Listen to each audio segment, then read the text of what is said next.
Um, so that was it, really, you know. But so I kind of put my mom on disability. She was a preschool teacher over in Antioch, right there by the fairgrounds, a little preschool right there. So that happened. So she was a stay-at-home mom. We went to Salvation Army off of 18th Street. I loved it. I loved it. You know, things happened with the church there.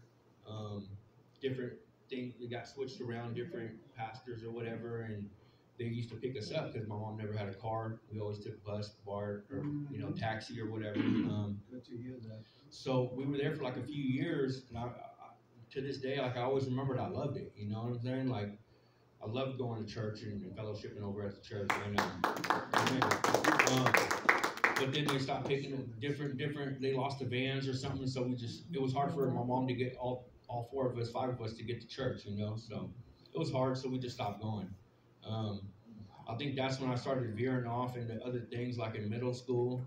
Um, Growing up in Antioch, it's like I don't know, was hanging with the wrong crowd, you know, or not saying the wrong crowd, but just a crowd, you know what I'm saying? Like kind of out there with the gangs and like, well, I was trying to fit in wherever I fit in, right? Like I skateboarded, I did a whole bunch of different things. I was in karate.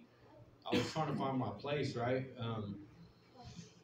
But at the end of the day, things were getting bad out there. I was running away in like middle school and going with crowds and stuff. And then in seventh grade, I took my first hit of weed, and I don't know, that's seventh grade, yeah.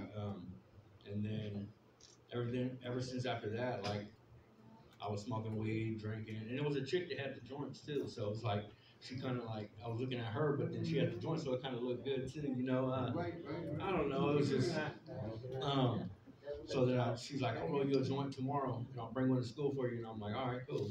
And then so ever since then, and then I started getting into high school and ditching a lot, not going, drinking, smoking, and all that stuff like that, right? So my mom noticed, and so we moved out to Brentwood. And I was like, what's Brentwood? Oh, I never heard of Brentwood in my life. Like, that's way, I don't even know Oakley. Past Oakley to Brentwood, so I was just like, so I was like, kind of like I didn't know where I was going, right? And I was just like, all right, let's go, I guess, right? And she just wanted to move out of Antioch because it was getting bad for me and my brothers and sisters and stuff like that. So we moved to Brentwood. And out there, well, I had my girlfriend. I had my first child at 17, 18. She was a year younger than me. Things were getting salty. I moved.